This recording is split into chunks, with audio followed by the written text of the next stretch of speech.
Broadway beat. Broadway. Broadway beat. Broadway beat. Broadway beat. Broadway. Listen to the Broadway beat. Broadway makes you want to move your feet. Everybody's tapping into everything that's happening on Broadway beat. Broadway beat. Broadway beat. Broadway beat. Hello, I'm Richard Ridge, and welcome to Broadway Beat and the kickoff of our 19th season of bringing you the very best of what the New York Theater has to offer on and off Broadway. One of the first musicals to open the 2008-2009 Broadway theater season was Title of Show at the Lyceum Theater. With music and lyrics by Jeff Bowen, book by Hunter Bell, and direction by Michael Barres, the musical began its journey at the 2004 NIMH Festival, followed by a sold-out run off-Broadway at the Vineyard Theater. Title of Show takes a thoroughly unique look at the pleasures and perils of the artistic process as two struggling writers and two struggling actresses take on the seemingly impossible task of creating a new musical about creating a new musical. We caught up with the company at their most recent opening night celebration. What if the first scene was just us talking about what to write? We could put this exact conversation in the show. Wow, so everything I say from now on could actually be in our show? Yeah. Like this? Like this. And this? And this. This too? This too. So I could say Wonder Woman for President, and that would get into our show. Wonder Woman for President. I'd watch a show that said that. Me too, but do you think other people will want to watch something like that?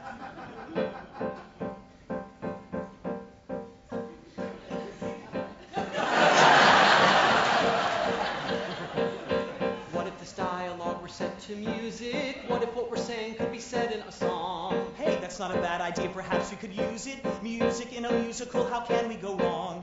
Yeah, we started at a festival, and we've continued to graduate along the way to workshopping and an off-Broadway not-for-profit run, a commercial run, and then a move to Broadway. It's been an incredible journey and incredible opportunities. It's fantastic. I mean, audiences fell in love with you very early on, but I mean, it all spiraled out of control at the Vineyard. I mean, it was, you guys were sold out there with word of mouth and everything else.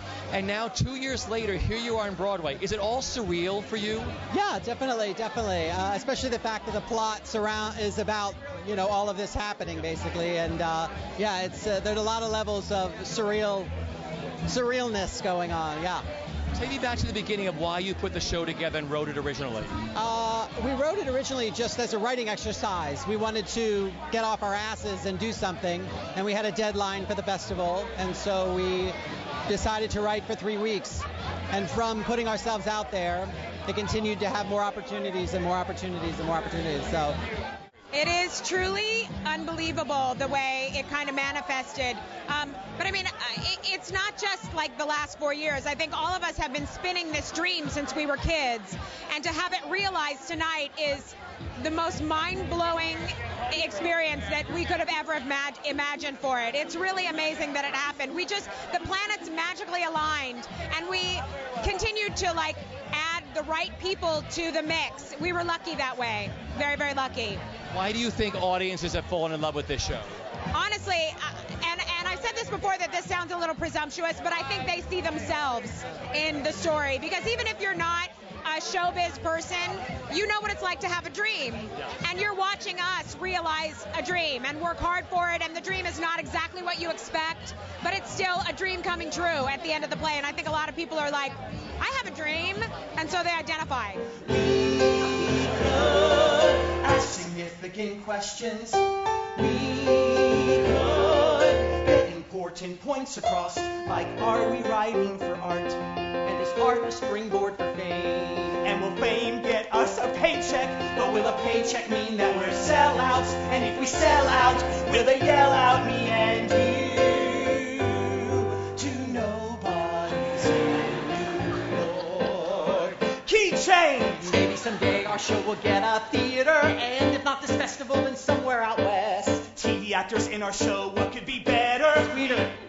What? Sweeter. We've been over this a million times. You know the lyric is sweeter. But here's the deal. One of them sounds like it's 2 syllables, and the other sounds like it's 3 syllables. So it's like sweeter, theater. Does that rhyme? Yeah. Sorry, Larry, from the key change. 5, 6, 7, 8. Maybe someday our show will get a theater, and if not this festival, then somewhere out west. TV actors in our show, what could be sweeter? Honestly, I wanted to have a chance to say something more personal.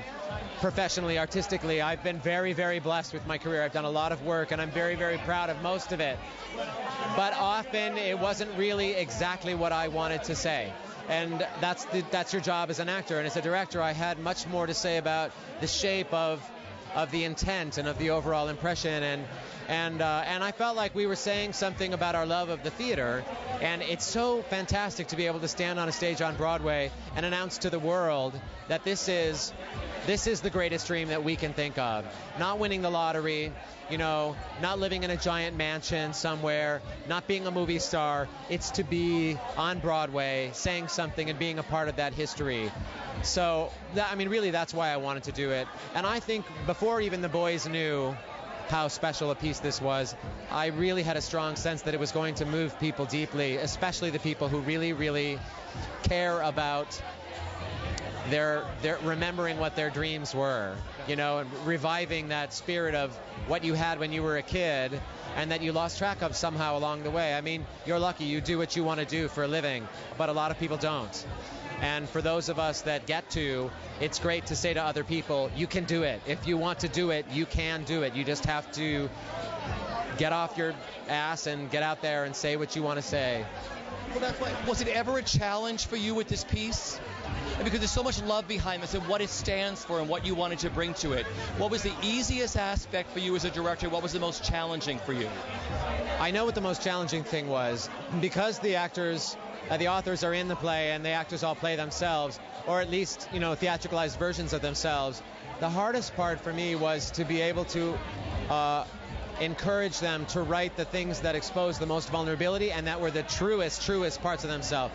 That's very risky. That's really scary to stand on a Broadway stage knowing that people could have any opinion they want to have, and you're not just playing a part. You're actually saying, this is me and this is what I believe, and putting yourself out there for people to have opinions. That was hard to get out of them, but it was also the most critical thing to get out of them, because that's what really makes the show feel so personal. But I think the easiest thing was that I adore those people. All of us love each other so much in real life, and we all laugh all the time. We're so filled with joy when we collaborate that I couldn't wait to get to rehearsal. I couldn't wait to get to a writing session. That was the easiest part of all. It's an amazing thing, because who gets to live this? Who gets to do, there's so many pieces of it that are so extraordinary. To be on stage every night with my closest friends in the world, to have had this enhance our relationships and deepen them and not pull them apart, to do material that I think is special and wonderful, just to dote on my friends and their talents, and to do it on Broadway.